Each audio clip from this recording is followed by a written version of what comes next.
Buenas noches. Ya saben que estamos por gentileza de Tauro Delta en el espacio de arte y cultura instalado junto a la Plaza de las Ventas. Muchos motivos taurinos colgados en sus paredes. El Arca de Noé, tauromaquia pintada por el cubano Carlos Boix, pintor de fuste, y fotografías de Hemingway, tinta, sangre y vino cedidas por las bodegas paterninas, entre otras cosas. Hoy ha sido, porque ya terminó, día de San Fernando, patrono cuando yo era joven de la juventud. Era día de fiesta escolar, vamos a celebrarla. ¿Cómo? Pues hablando aquí de uno en uno con otros dos Fernandos que también eran jóvenes y lo siguen siendo, como yo, hace más de medio siglo. Empezamos por Sabater, que acaba de publicar con sello de Espasa esta novela, Los invitados de la princesa, avalada por el Premio Primavera de 2012. Pero antes, los créditos.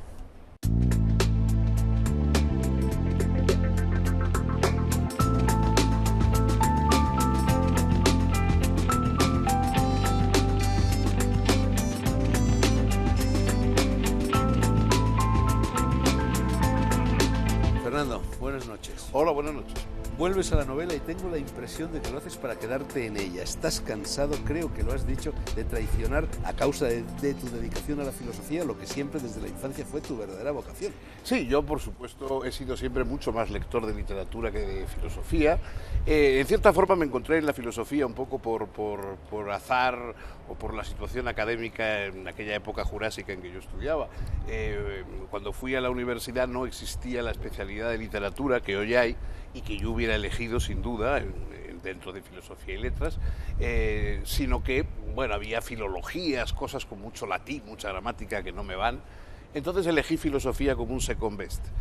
No me he arrepentido nunca, me ha gustado, me ha interesado, yo creo que me ha enriquecido mucho la filosofía, pero bueno, ya está, han sido 40 años dedicado a la divulgación, a ser profesor, porque yo no he sido nunca filósofo, con mayúsculas he sido profesor simplemente, pero creo que es una etapa bien o mal cerrada, y ahora me gustaría reiniciar ese antiguo amor, esa antigua vocación de la literatura, no como lector, que eso nunca lo he dejado, sino como autor, como practicante de géneros literarios. Bueno, te has topado ya en otras ocasiones a lo largo de tu vida con el muy ibérico problema de la tendencia a encasillar a la gente. Puede ser torero o futbolista, pero no torero y futbolista. Es el chiste ese de los vascos de o estamos a setas o estamos a roles, ¿no? Bueno, pues efectivamente, yo soy de los que están a setas y a roles, o por lo menos ahora quisiera estar a roles después de haber estado a setas.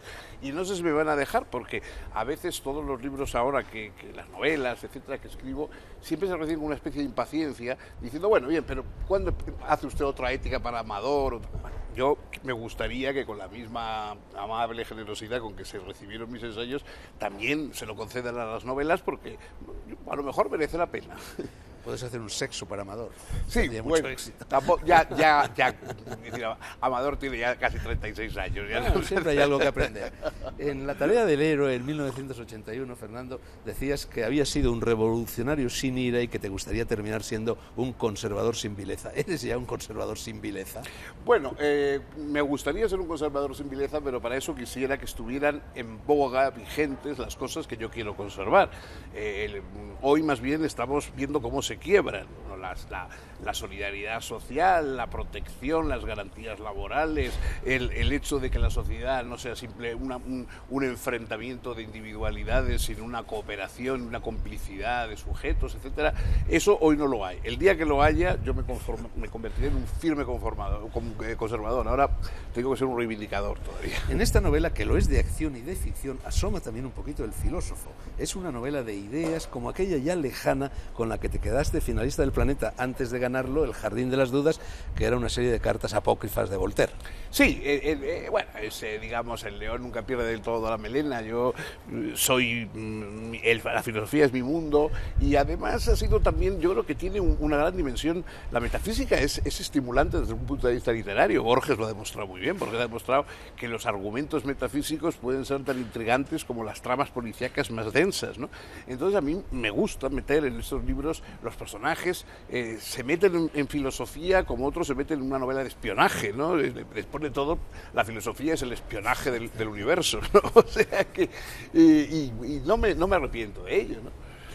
Bueno, acabo de mencionar el nombre de Voltaire. Yo tengo para mí que tú eres la reencarnación de Voltaire, de la misma manera que hace muchos años había gente que pensaba que Cioran no existía y te lo habías inventado tú. Pero bueno, esta es una novela volteriana, cáustica más no poder, en lo tocante a muchas de las idioteces de esta época, desde la cocina creativa hasta la transformación de la cultura en espectáculo y, por así decir, en Photoshop, pasando por todas las inquisiciones no precisamente borgesianas de la corrección política. Hombre, he intentado, por una parte, la novela, digamos, reúne dos pasiones. Una, efectivamente, es la denuncia de las supersticiones contemporáneas tan agobiantes, tan intelectualmente limitadas y, sobre todo, tan pedantes, tan enfáticamente defendidas por algunos pelmas, ¿no? Y luego, por otra parte, pues la pasión por los géneros literarios, ¿no? Son 7 días a la semana los que forman la novela y 7 historias de géneros diferentes. Ciencia ficción, género fantástico, novela policíaca, el terror, etcétera, etcétera. Esas dos pasiones, ¿no? La denuncia de la superstición y el encomio de la ficción, yo creo que son las dos ejes del libro.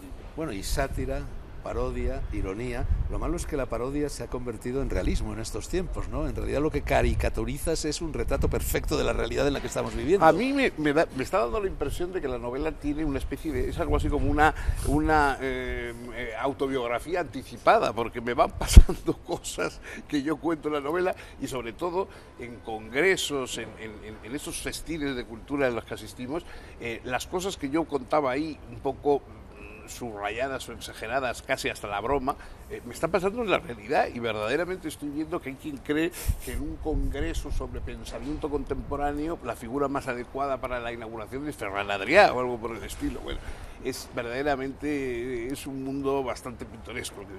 Bueno, muchos ecos literarios y cinematográficos en lo relativo a la estructura del relato. El de Camerón, una finca durante la peste de Florencia, y los cuentos de Canterbury, aunque aquello fuera una peregrinación. De hecho, mencionas a Boccaccio y a Chaucer en la dedicatoria del libro, ¿no? Sí, para que no parezca que yo soy... En fin, soy vanidoso pero no imbécil y no me voy a comparar con esos dos autores.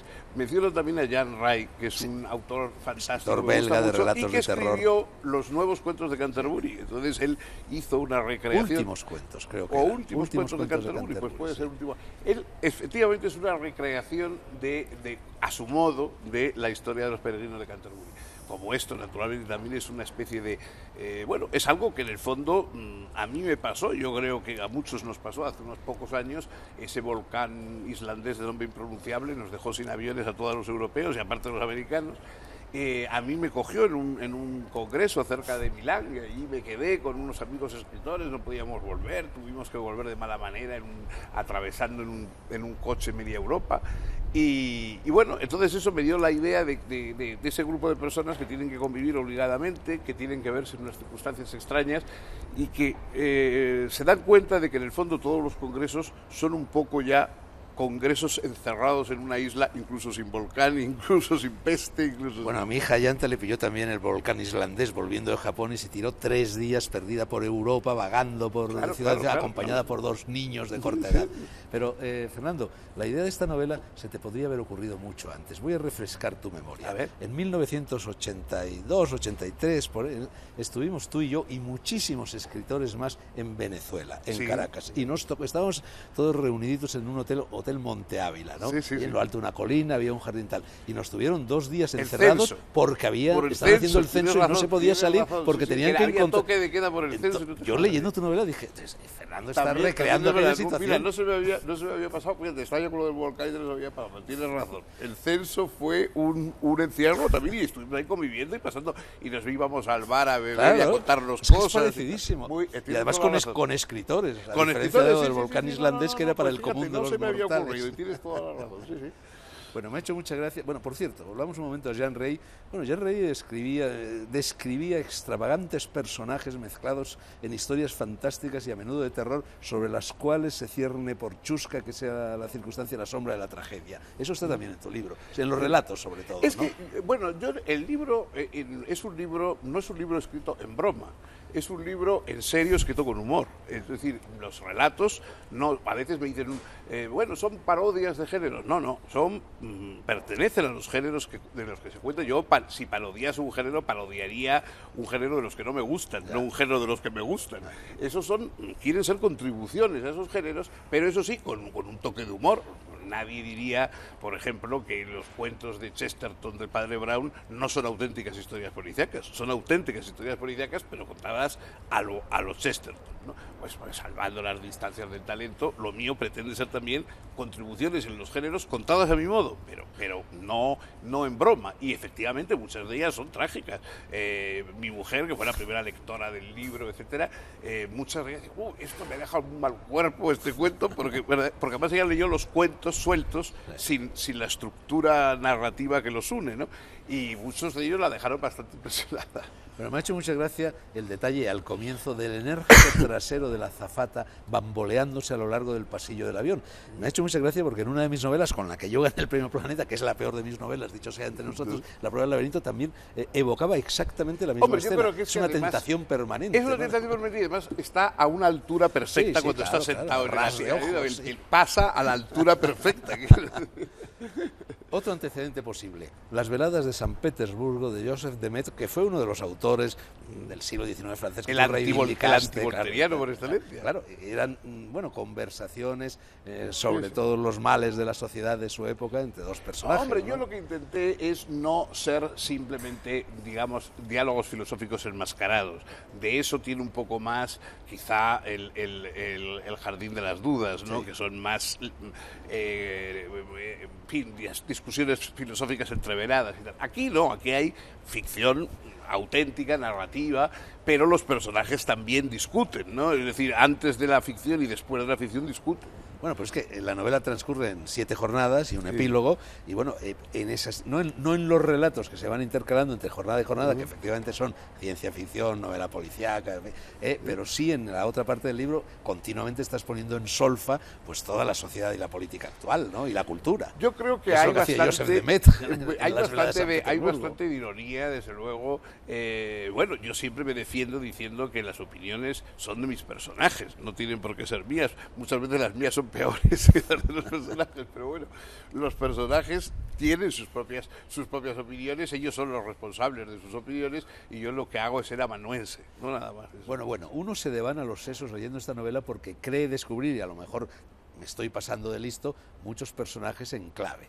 Muchos retratos de escritores, por ejemplo, que existen realmente. Para empezar, Nicolás Nirvano. Nicolás Nirvano eres tú, como Madame Bovary. Yo si tengo que ser alguno, soy la yegua esa que gana 20 carreras seguidas, que ese es el que me gusta ser. No, mira, yo creo que todos los personajes de las novelas son como los personajes de La criatura de Frankenstein, ¿no? Están hechas de pedazos, de gente que conocemos, pedazos de nosotros mismos. Entonces, con todo eso se van fraguando los personajes. No sería trivial identificar a un personaje con una especie de semblanza indisimulada. No hay rasgos. Rasgos sí. Algún rasgo tuyo hay en Nicolás Nirvano. Sin duda, aunque no es baja ficción al whisky Talisker. Mira, te voy a leer un párrafo. En alguna parte de sus memorias de ultratumba, que hace tanto disfruté, tendrán hoy todavía lectores espontáneos, o sea, no escolares. Se han reeditado hace poco, ¿eh? Sí, lo sé. Chateaubriand asegura que los ancianos del antiguo régimen padecían menos su vejez que los de después de la Revolución. Aquellos se sentían extraños a la juventud, pero no a la sociedad, mientras los que vinieron después de la gran convulsión lo fueron ya tanto a la una como a la otra. Esto parece salido de Fernando Savater. Pues eso es de Chateaubriand. Eso es de Chateaubriand. De Sabater y de Chateaubriand, de los dos, ¿no? Bueno, la verdad es que en el libro está lleno de continuas referencias a la cultura francesa, incluso hay muchas expresiones en francés, ¿no? Bueno, mi educación es francesa, o sea, yo ahora cuando me dicen que soy de la generación de los Rolling, de los Beatles, no, yo soy de la generación de Gilbert Bécaud, de la generación de Léo Ferré, de la generación de Georges Brassens, o sea, mi cultura es francesa, mis lecturas son francesas, hoy mismo. E incluso libros, por ejemplo, ingleses o alemanes, los leo traducidos al francés porque para mí leer en francés tiene un valor añadido. también en esta combinación de las jornadas y los relatos hay ecos de la literatura española, el Conde Lucanor y el Arcipreste, sin ir más lejos, e incluso, que no sé si lo has pensado, el viaje al Parnaso de Cervantes, donde se ven embarcados en una navegación todos los poetas. Sí, ¿no? sí, sí. Hay muchas cosas. Hay también detalles de uno de mis autores más queridos, Pío Baroja, ¿no? Y esa especie de filosofía zumbona que tiene muchas veces Baroja, pues eso también está en la novela. Sí, sí, por supuesto. Hombre, no ha leído uno en vano, ¿no? Y películas, Fernando. Sí. La Gran Buff, Sí. El Ángel Exterminador, La Cena de los Idiotas. Sí, sí. Y la obra de teatro We Close, La Puerta Cerrada de Sartre, ¿no? Sí, sí, sí. Sí, no. Yo lo que no... Hombre, lo que he querido es todo eso convertirlo en sustancia literaria. Es decir, no que fuera algo devorado y devuelto sobre el lector para empaparle, sino algo digerido y convertido en sustancia literaria. De modo que, bueno, alguien que sea como no, tú, lector, lo pueda identificar al trasluz, pero alguien que no haya leído esas cosas no se vea constantemente detenido por decir, caramba, qué cultura, qué erudición. No, está leyendo una historia. No, conste que yo no lo decía en detrimento de los valores puramente narrativos del libro, que los tiene, porque es una especie de antología de todos los géneros novelescos posibles, efectivamente, ¿no? Sí, hay mucho de mis lecturas. ¿No te acuerdas, por cierto, que en aquel viaje de Caracas, el de cuando nos quedamos encerrados por lo del censo, luego nos fuimos con Carlos Barral, con José Agustín Goitisolo, a Canaima, y nos quedamos atrapados porque el fuera borda se estropeó? Bueno, yo eso, fíjate que pensé, eso sí que me acordé, y pensé aquella cosa tan divertida en que estábamos imaginando cómo contarían las noticias la desaparición de tantos próceres. Carlos decía... Carlos Barral y otros escritores perecen en el Orinoco, no sé qué, en fin, cada uno venía, hasta que llegamos a ponernos de acuerdo en un titular, digamos, que nos complacía a todos, que era Día de luto en las letras españolas. Yo recuerdo que decía, seguro que nos hemos quedado varados en el abrevadero del Jaguar.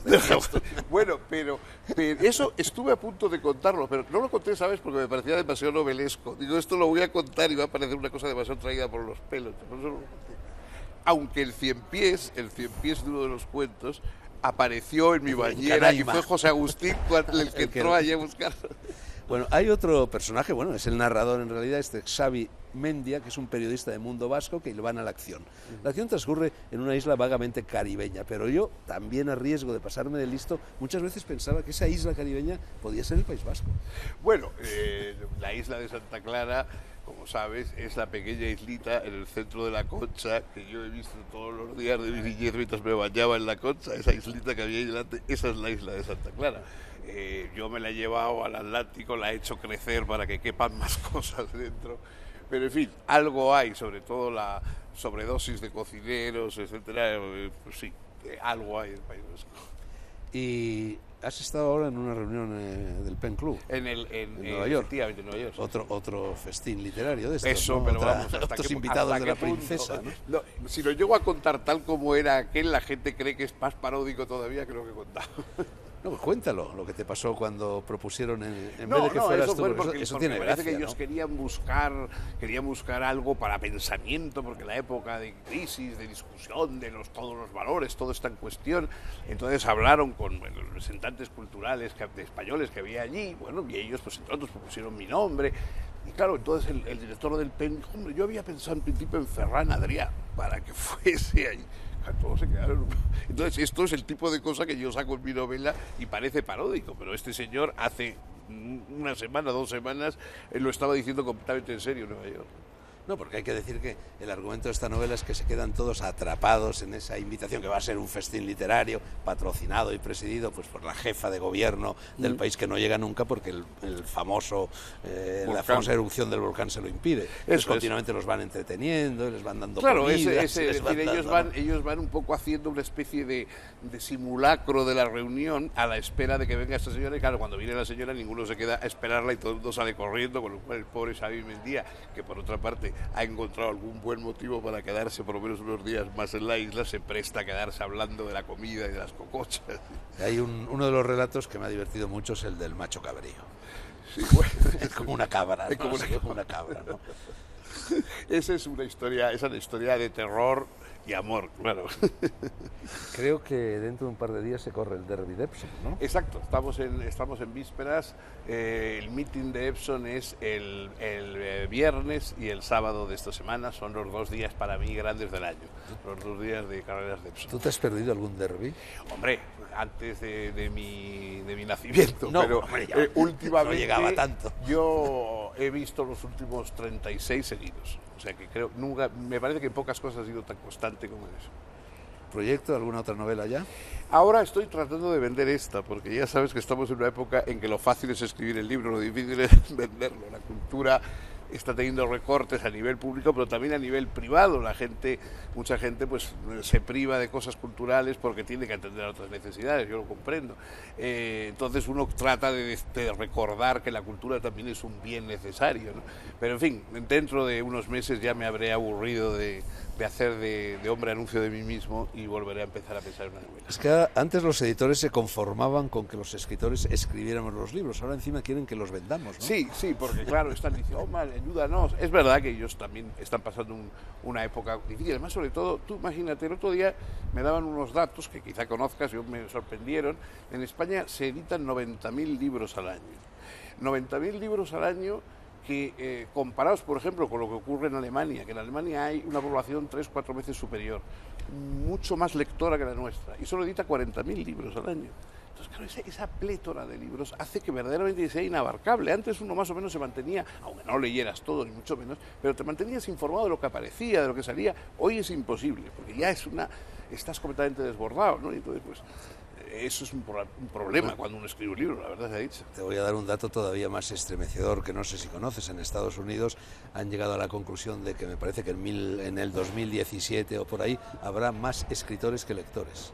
Bueno, es que yo hay un momento en la novela misma que digo que el gran problema, lo que ha propiciado todo esto de las redes sociales, los blogs, etcétera, etcétera, lo que ha propiciado es que la gente no es que haya dejado de escribir, lo que ha dejado es de leer. O sea, a la gente le gusta escribir, pero ya nadie quiere leer. Todo el mundo quiere escribir y ya nadie quiere leer, y claro, eso es un verdadero problema. La verdad es que te hablaba hace un momento del Derby de Epsom. Abro el libro al azar y me encuentro con, hoy mismo, por ejemplo, ahora me encuentro en el Hipódromo Central. Nada tiene de raro porque es uno de los lugares favoritos de mi corazón, donde han transcurrido mis momentos de mayor gozo y de máxima emoción, ¿no? Pues sí, eso es en todos mis cuentos, lo mismo que Hitchcock salía un poquito en todas sus películas, sí. En todos mis cuentos hay algo, en todas mis narraciones, en todas mis historias hay algo de caballos, es un poco el sello de la casa, ¿no? Vamos a ir terminando pero ¿tú qué opinas del famoso e-book, del libro electrónico y de todas estas cosas? ¿Tú le ves a eso por venir? ¿No lo ves? ¿Te irrita que tus obras pasen a estar? Yo creo que hay cosas que hay que aceptar que no son para uno. Es decir, bueno, primero, yo ya leo muchas cosas en tableta, digamos, pues leo los periódicos cuando estoy de viaje, que antes los egipcios las leían en tablillas, o sea que tampoco, bueno, por eso te digo, es que ahora cuando se habla de eso, bueno, hombre, Aristóteles nunca tuvo un libro en las manos como lo que nosotros llamamos libro, y no pasaba nada, él se enteraba de lo que había que enterarse, ¿no? Y leía, ¿no? Entonces, bueno, yo ahora manejo ya esas formas de referencia pues para libros de estudio, para enciclopedias, etcétera. No lo haría, desde luego, para leer una novela, pero no descarto que haya otra época en que haya gente que lea las novelas así. Hace, no sé, 1000 años, digamos, la gente leía, pero no leía en el libro como nosotros, pues dentro de 1000, pues, estoy seguro que seguirá habiendo libros, pero tampoco los leerán en el mismo soporte que nosotros. Pero en uno de los relatos, Examen de selectividad, no digo tú, pero al menos el personaje toma claramente postura. Dice, cada vez que la casa Apple saca un nuevo modelo, comienza una nueva era en las comunicaciones o en la cultura o incluso en la historia del espacio. Lo de nueva era está entrecomillado. Me asombra que personas inteligentes reverencien un mero instrumento, por útil que sea, como la respuesta metafísica que desde hace tanto busca la humanidad, y me asombra la puerilización de los espíritus que provocan esos cachivaches. Raro es el día que no recibo por email un montaje fotográfico sobre el Papa supuestamente jocoso o un dibujito animado de tono más bien subido enviado no por un adolescente travieso, sino por el decano de la Facultad de Estudios Clásicos o por cualquier otro sesudo académico. Francamente, me preocupan. Tonterías las justas.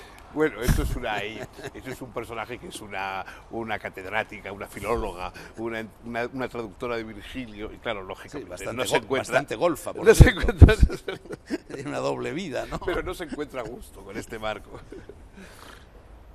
¿Tendremos un nuevo festín novelesco pronto? ¿Te zumban ya yo las ideas en la me cabeza? gustaría, bueno, voy a poquito a poco, tampoco me lo voy a imponer, en fin, ahora quiero actuar, digamos, como alguien que ya las urgencias, en la medida de lo posible, las he ido dejando atrás, ahora voy a ir haciendo cosas que me gusten, tampoco sin pretender ni dar un campanada, no, bueno, cosas que pasarlo bien y quizá a algunos amigos que sintonizan con lo que yo pienso, digo, hago, pues hacerles pasar un buen rato. ¿Tú apuestas mucho? Poco, porque si uno apuesta mucho a los caballos, no ves la carrera, ves tu billete corriendo por la pista y estás demasiado preocupado con ganar o perder. Yo juego lo justo porque forma parte de la Pero diversión. el saldo de esos 35-36 ocasiones en las que has ido a Epsom, ¿es favorable o es negativo? ¿En números rojos? Nunca, yo creo que ni siquiera los que juegan bien, los que juegan de manera científica, etcétera, logran ganar dinero, y desde luego yo no soy de los que ganan. Gracias, Fernando. Invítame a tu próximo festín novelesco, porque la verdad es que este es sumamente suculento. Es una delicia leer este libro. Una ráfaga que no sea de ametralladora, y tentémonos la ropa porque llega Arrabal, creador en su día del teatro Pánico. Que no cunda este.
Tiempo sin verte, tocayo. Pues sí. Me alegra hacerlo. Y menos que a mí de verte. Vas a cumplir 80 añitos el 11 de agosto. El 11 de próximo, agosto, ¿verdad? sí, ¿Eh? sí. ¿Eres inmortal? ¿Eh? Estás muy bien. Oh, Te has hecho... es estás que me ves con juncal. muy buenos ojos. Fernando, te propongo un juego surrealista. Vamos a ser seriecitos, como esos notarios a los que, según el Neruda, que lo fue surrealista, el de Residencia en la Tierra, sería delicioso asustar con un golpe de oreja. Y te lo propongo por una razón.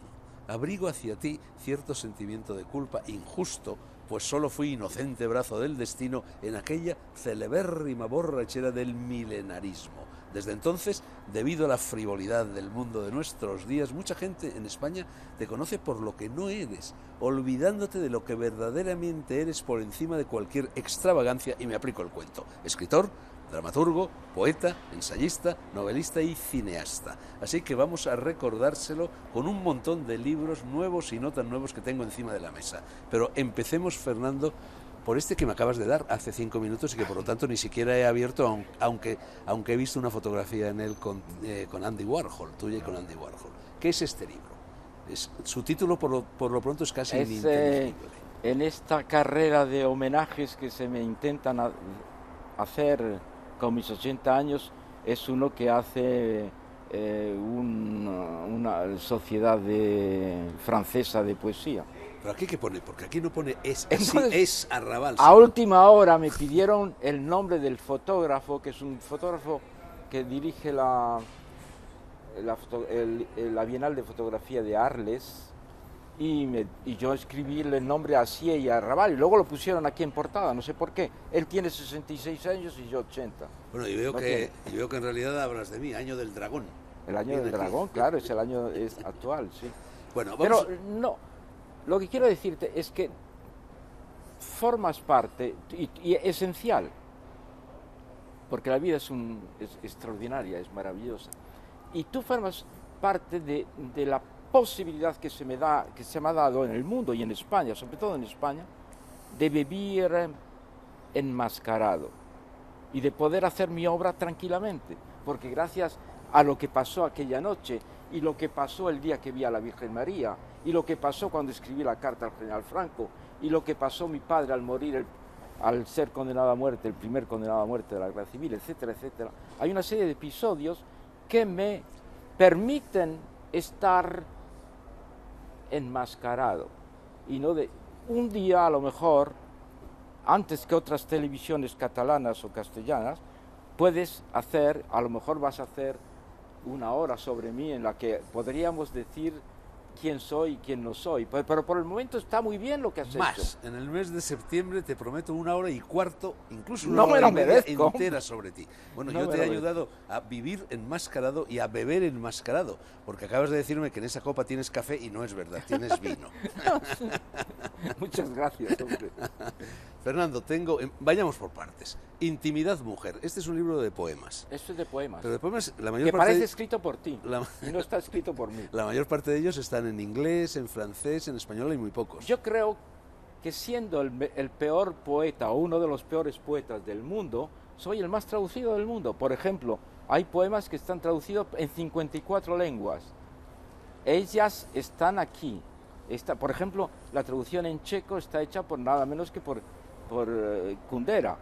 Es un poema en el que hablas de la mujer. Hablo del... Es decir, hablo del... Clítoris, mi idolatrada felatriz, intimidad. ¿Por qué hablo de clítoris? Ya sabes que mis relaciones con el sexo son muy especiales, las ha contado muy bien Jodorowsky. Yo he tenido 20 años de castidad y creo que son capitales en mi vida. Entonces, cuando descubro el clítoris, y lo descubro muy tarde, lo descubro con una pintora francesa, cuando a la hora de firmar libros, y me piden libros que firme, que haga dibujos pornográficos, dibujo unos falos. Y entonces la pintora me pregunta, ¿por qué dibuja usted siempre falos? ¿Y por qué no dibuja clítoris? Y le digo la verdad. Esto ocurrió hace 3 años. Y digo, la verdad es que yo no sé cómo es un clítoris. Entonces ella me mostró cómo es un clítoris. Y me hizo dibujos. Y quedé tan entusiasmado con el clítoris que escribí este poema sobre el clítoris que más vale caer en gracia, que soy gracioso, inmediatamente ha sido traducido en 54 lenguas. Pero tú a lo largo de la vida no solo has sido casto, como has dicho, sino que prácticamente, por lo que se me alcanza, has sido monógamo. Totalmente. No hago la vulgaridad de no ser monógamo, hombre. Obviamente. Es cierto obviamente. Por ejemplo, yo creo, me escribe casi con las mismas palabras Houellebecq y Kundera. Cuando escribo mi idolatrada feratriz, casi con las mismas palabras dicen, qué bello y qué preciso. Y qué preciso. ¿Cómo soy yo preciso a la hora de narrar en 100 versos mi felatriz idolatrada? Sencillamente, leyendo a una mujer extraordinaria, Guggenheim, que se enamora de muchos seres extraordinarios, y entre otros de Beckett. Y una noche pienso en ella, y pensando en ella escribo mi felatriz idolatrada, lo que hubiera podido escribir Beckett, Samuel Beckett, a esta mujer. Fernando, yo solo conozco 2 hombres de letras monógamos, vivos. Uno eres tú, el otro es también un hombre de teatro, Albert Boadella, que también es monógamo y alardea de ello. Pero hombre, me parece una vulgaridad no serlo, sobre todo por los tiempos que corren. ¿Es verdad eso que cuenta Jodorowsky y que tú mismo acabas de mencionar hace un momento, de que la persona que te impulsó a abandonar la castidad fue él? En una escena digna del teatro Pánico. Yo creo que ¿O exagera? No. Todo lo que dice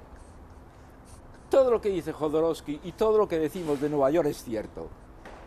Entonces, él me ha influido en infinidad de cosas y yo lo he influido en infinidad de cosas. Por ejemplo, él era un mimo. Y cuando se aproxima a mi teatro, se convierte en hombre de teatro. Y es hombre de teatro. Y cuando se aproxima a mi cine, hace cine. Y cuando yo digo, en una emisión contigo, no quiero que se me den más premios, lo que quiero es ser santo, al día siguiente Jodorowsky quiere ser santo y lo ha conseguido. Hoy es un santo. Otro libro, Fernando. Así. Defensa de Kundera. Sí. Tú iniciaste esta defensa de Kundera, fue hace 3 o 4 años, sí, cuando aparecieron una serie de infamias sobre él en un periódico de Chequia. Y que todo el mundo se puso de acuerdo, sin ver qué ocurrió. Y este hombre quedó hecho polvo, y aún sigue hecho polvo por estas por esta infamia. Este ataca a su vida privada. Tú escribiste un poema que está aquí, Sí. dedicado a él y defendiéndolo, y encabezaste un manifiesto en el que hubo un montón de Sí. firmas muy ilustres, ¿no? Me, Pero- me dio esta oportunidad la vida. El hecho de que mis colegas en ese momento no dijeron nada. Es que eso ocurre a veces, como la carta a Franco. Cosas que tú has puesto de manifiesto muy a menudo. Por eso te estoy tan agradecido. Y no vayas a pensar que yo vengo aquí para promocionar un libro. Yo nunca vengo a promocionar, no tengo nada que promocionar. De hecho, yo ya no escribo. Sabes que yo toda mi vida, desde hace 4 años, estoy escribiendo una novela que tiene más de 1000 páginas y que no será publicada más que a mi muerte. Si es que muerte hay. Y si es que a mi muerte eso interesa a alguien, que a lo mejor no interesa a nadie. Y si nunca te mueres nos quedamos sin esa novela.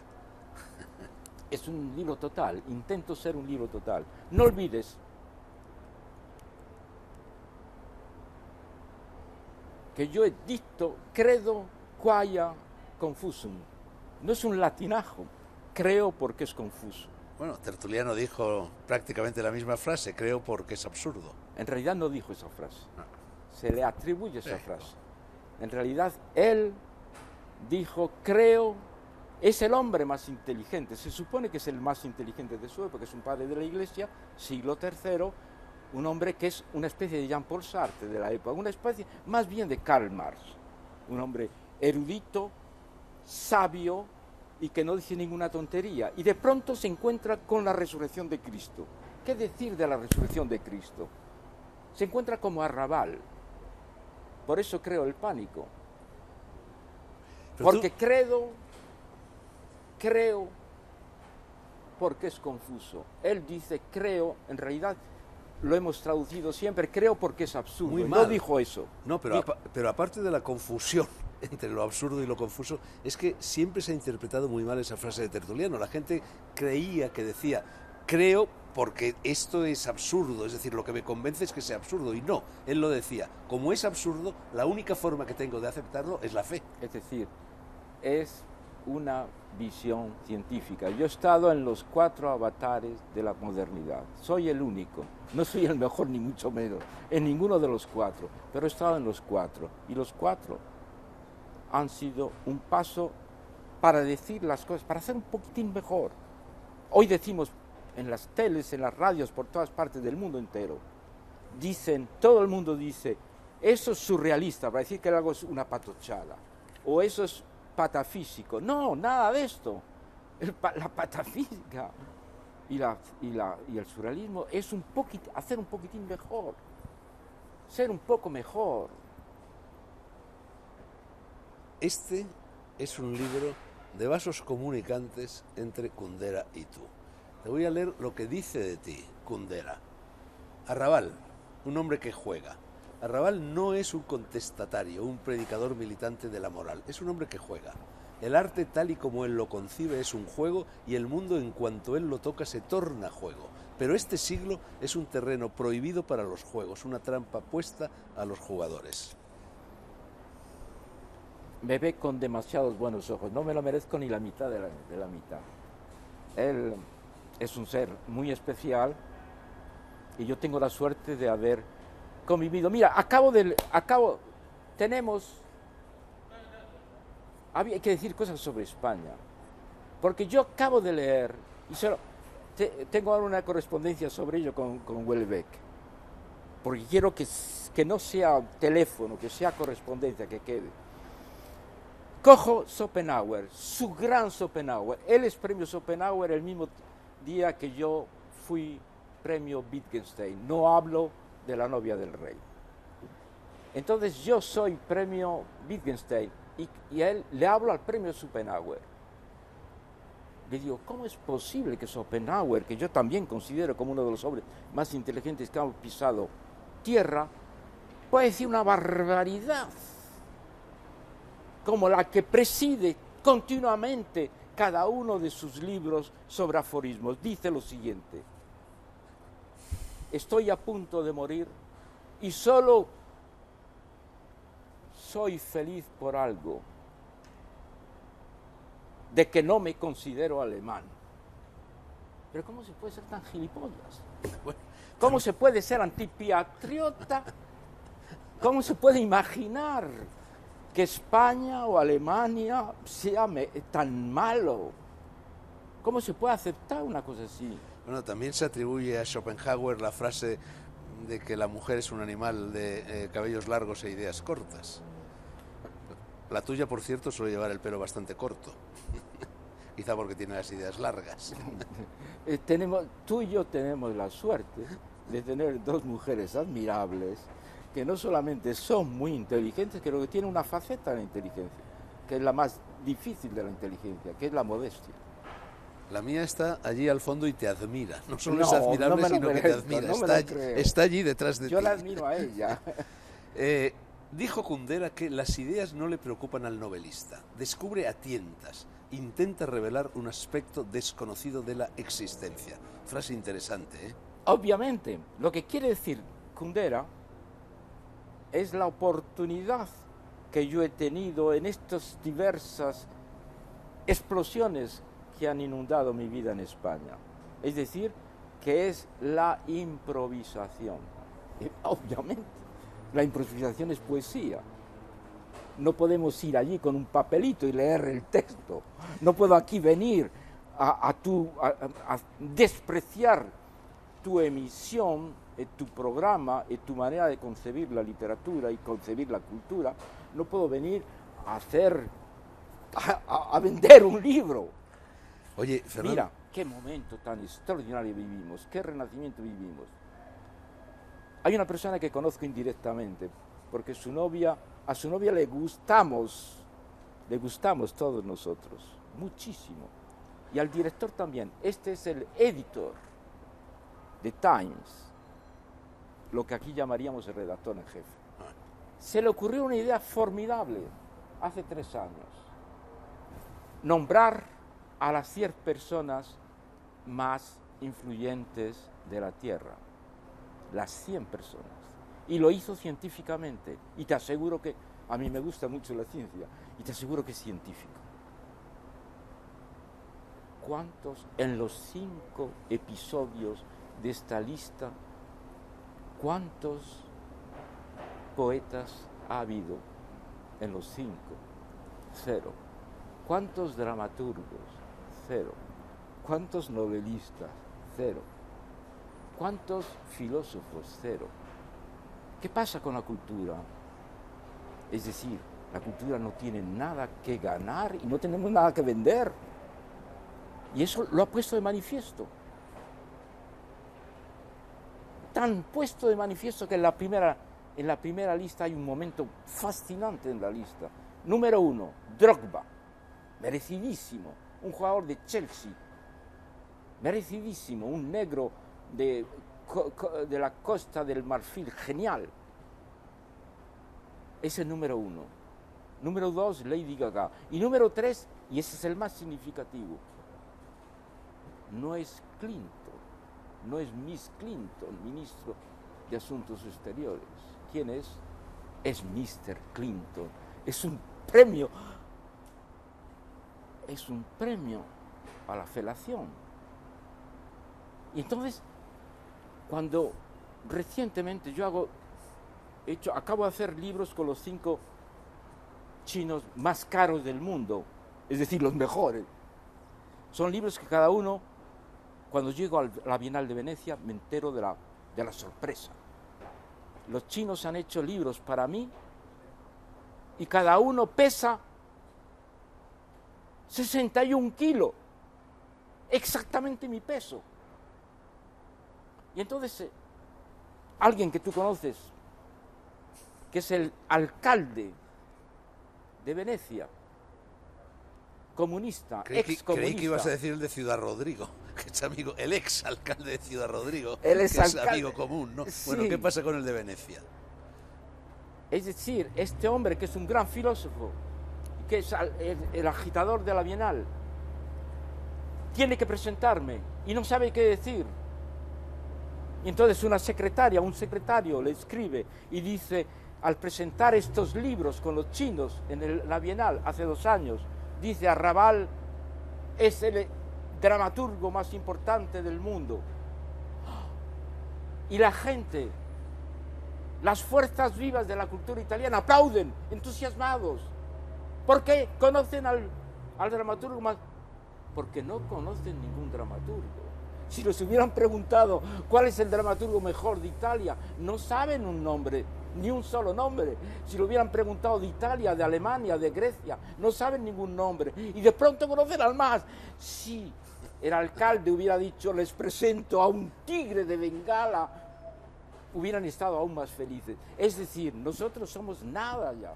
Bueno, Fernando, no sé si te has dado cuenta de que estamos siendo víctimas de un sabotaje. Hay una grúa infernal que intenta acallar nuestras palabras. Pero no lo conseguirán. Nunca nos acallarán. Fernando, ¿por qué llevas 2 gafas? Es decir, 2 pares de gafas. Normalmente llevo 3 o 4. ¿De pero verdad? Por respeto a tu, No podías... a tu programa, solamente llevo... tu secretaria lleva mi saco, Pues no te ayuda. Y llevo en mi bolso, llevo 4 pares de gafas, porque estoy deslumbrado por la vida. Estoy deslumbrado por ti, estoy deslumbrado por España, estoy deslumbrado, por ejemplo, lo que está haciendo España por mí, por un desterrado, lo que hace por mí. Cuando me dice, es que usted, lo que hace el mundo. ¿Por qué me dan siempre los premios más impresionantes? En cine, por ejemplo, en cine, que yo he hecho apenas cine, recibo el Pasolini, es decir, el premio más prestigioso del cine. En teatro lo mismo. Entonces, es inmerecido todo esto. Entonces, es como una broma. Es como una broma gigantesca. Es como si Pascal y Cervantes... Porque Pascal y Cervantes son pensadores rock. No son Lope de Vega, no son amigos de la Inquisición, hermanos. Fernando, 2 observaciones sobre gafas. Primera, te ruego que la próxima vez que vengas a las Noches Blancas traigas los 4 pares de gafas. Pues están aquí. Y segundo, por muchas gafas que lleves, parece que las gafas no te ayudan a ver bien, porque aquella chica a la que te has referido no es mi secretaria, ya me gustaría a mí que lo fuera. Es Arantxa la que las lleva. Sí, pero Arantxa no es No, Arantxa anda perdida por arrabales últimos. Pero, discúlpame, tú estás rodeado, yo solamente tengo una señorita que trabaja para mí, que es Claudine, que lo hace muy bien. Fernando, ya muchas sabes, maravillosas. Todos los seres humanos tenemos semejanzas con algún animal, a veces con varios. Incluso los chamanes dicen que llevamos dentro un animal de poder. Yo me acabo de dar cuenta de a qué animal te pareces tú y cuál es tu animal de poder. Yo tengo 5, lobo, gato, lagarto, escarabajo y oso. ¿Tú sabes lo que eres? Eres una cobra. Hipnotizas a la gente. Ah, sí, pero sí creo que hay algo de esto, pero desgraciadamente, eso fuera de mí. Yo creo que la gente, después de asistir a una conferencia tuya o de una entrevista como esta, le preguntas, ¿qué ha dicho Arrabal? Y no sabe qué decir. Se ha quedado completamente hipnotizada. Tampoco lo sé yo. No, pues sí que lo sabes. Vaya si lo sabes. Mira, en el libro de Kundera, Política, pienso en ella cuando no tengo nada en qué pensar, dijo el poeta. Es tan reparador hacer uno el vacío en su propio cerebro. Tú consigues hacer el vacío en los cerebros de todo el mundo. No, en el mío sobre todo. En el tuyo también. Sobre todo. Bueno, Fernando, me estás llevando como a puta por rastrojo. Porque yo quería meterte en vereda y no hay forma nunca de meterte en vereda. Hablemos un poco porque se nos está terminando el tiempo de todos estos libros, aunque sea un poquito. Reaparición en escena de La torre herida por el rayo. Sí. Ganaste el premio Nadal con esta novela, Sí. Sí. Te entrevisté yo entonces. Hace una barbaridad de tiempo, en el programa Biblioteca Nacional. Me acuerdo. Bueno, y esta es una novela sobre el ajedrez. Sobre el ajedrez, sí. Es una novela que transcurre durante un campeonato del mundo de ajedrez. Sí. Bueno, tú acabas de contarme que no solo sigues jugando al ajedrez, no solo sigues haciendo partidas simultáneas de ajedrez, sino que en una de las últimas eran tantas que tenías que ir en silla de ruedas. No. De tablero en tablero. Para decir la verdad, es algo que no merezco ni remotamente. Se me da, de vez en cuando me hacen el honor de jugar, lo haría en Madrid también, de jugar partidas simultáneas. Mi nivel de ajedrez no es como para esto, pero cuando se me hace este regalo, Acabo de hacerlo en Montreal, lo hice con Vargas Llosa en Porto Alegre, y ¿por qué no? Pero ten en cuenta que tú conoces centenarios y yo conozco centenarios, y a los centenarios el grupo patafísico, que es lo más serio que hay ahora, lo más científico, les he pedido que dieran los títulos más importantes les he pedido que se lo dieran a centenarios y se los hemos dado, y yo les he llevado el título y todos estaban felices.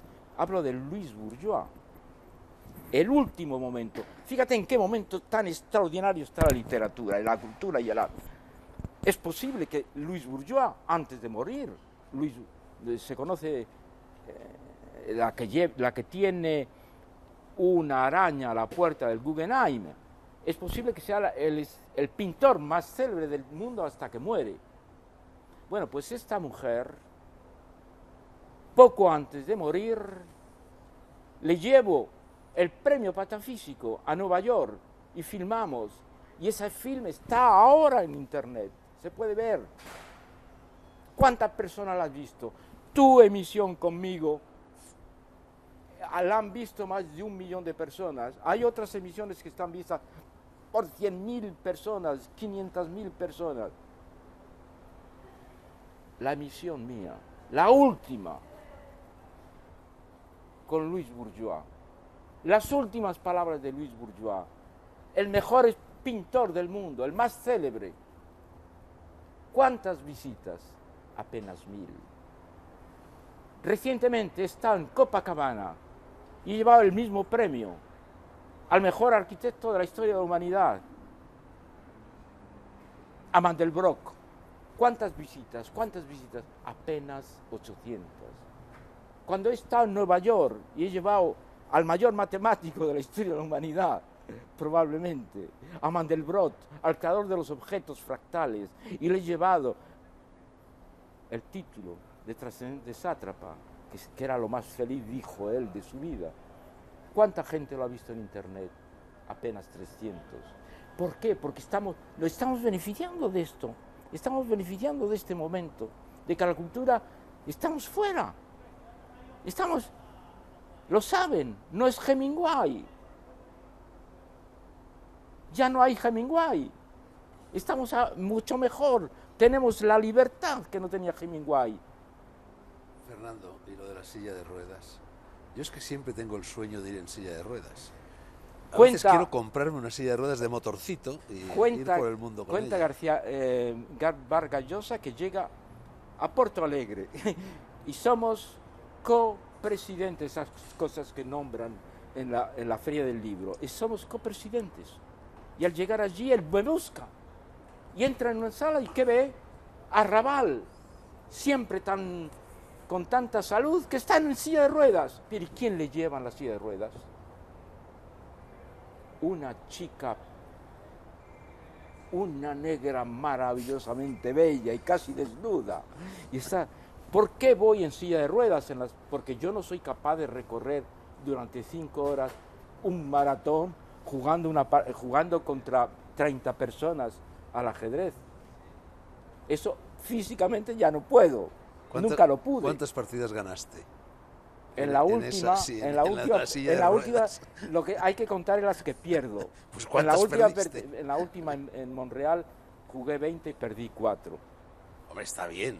No, ¿qué va? Ganaste 16-4 en realidad. Un verdadero jugador hubiera ganado todas. Bueno, tengo aquí esta revista Ánfora Nova dedicada a ti, dedicada a Arrabales, 12 ciudades con pretexto. 12 ciudades en las cuales tú te vas encontrando imaginariamente, en la mayor parte de los casos, pues con una serie de artistas, de poetas, de dramaturgos, pero me ha llamado la atención que en estas ciudades, que está Ginebra, Murcia, Barcelona, Nueva York, Dublín, Londres, Ginebra, Berlín, Salvador de Bahía, no hay ni una sola ciudad asiática, ni una sola ciudad africana. Son todas europeas y 2 americanas. Porque es curioso, porque ahora estoy enloquecido por mi viaje a Shanghái. El mejor museo de Shanghái está actualmente, en este momento que hablamos tú y yo, está en este momento con una exposición de estos libros de la Bienal. He estado en Seúl recientemente y hubiera debido poner Seúl porque Seúl tiene los grafitis de Seúl son impresionantes, aunque menos que los de Montreal. Los de Montreal, que tampoco están aquí, son los más impresionantes. Son ciudades que me han inspirado y que han inspirado a la persona que me ha acompañado para hacer esas fotos, que son siempre la misma. ¿Sabes que Shanghái se está hundiendo? Por el peso de los rascacielos, de los edificios que han construido, está cediendo, ¿no? Han explotado los acuíferos y se está hundiendo a una velocidad bastante notable. Así que date prisa. Me instalaron en el Waldorf Astoria, me pusieron un Rolls Royce con un chofer inglés y en realidad vi muy poco de Shanghái. He estado una semana enloquecido como creo que está enloquecido China actualmente. Fernando, tengo aquí este libro, Visiones de Fernando Arrabal, que es un libro que editaron una serie de instituciones de Valencia cuando se montó allí una exposición con tu obra pictórica, que es vasta, porque tú empezaste a pintar muy pronto en realidad, imitando a tu padre, que era pintor, ¿no? Soy un malísimo pintor, un malísimo jugador de ajedrez, que son y un malísimo matemático, que son las tres opciones de mi vida. En las tres he fracasado ruidosamente.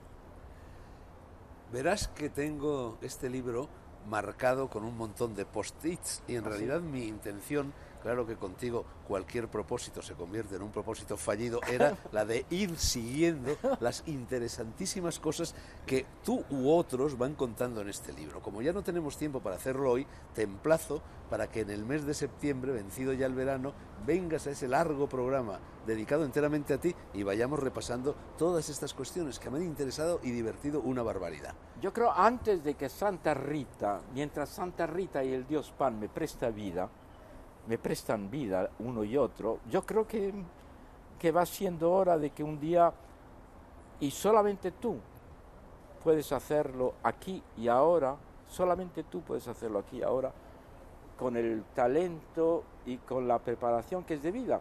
Esto un día, yo vivo oculto, y está muy bien vivir oculto, vivo enmascarado, pero ¿por qué no antes del final? ¿Por qué no hacer? Bueno, oculto, eso ya lo averiguaremos y eso me da pie a la última pregunta que tiene que ver también con este libro y con estos cuadros tuyos. Tú has pintado muchos autorretratos. Sí. Borges tiene un poema que cito de memoria y seguramente lo cito mal y esta es mi última pregunta, que dice algo así como: a veces en las tardes una cara se adivina en el fondo de un espejo. El arte debe ser como ese espejo que nos devuelve nuestra propia cara. ¿Es así? Más o menos, sí, discúlpame que no me acuerdo bien del poema, pero me parece perfecto. Borges siempre me llamó el africano y yo creo, soy tan optimista que pienso que lo único cinematográfico digno de él es el largometraje que yo he hecho sobre Borges, que es su testamento y en el que termina con las palabras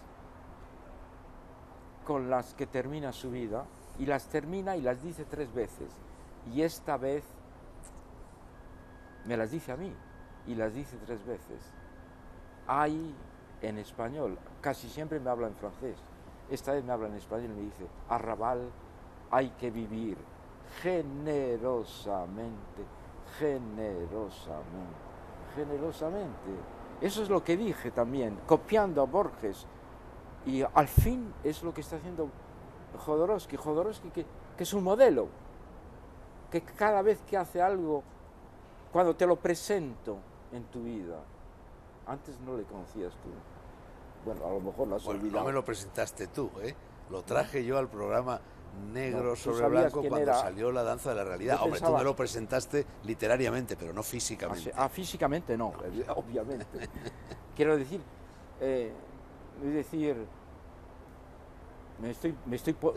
estoy muy presumido contigo. Lo que quiero decir es que me ha parecido ese paso de relevo esencial en mi vida, en la vida de Jodorowsky, en tu vida.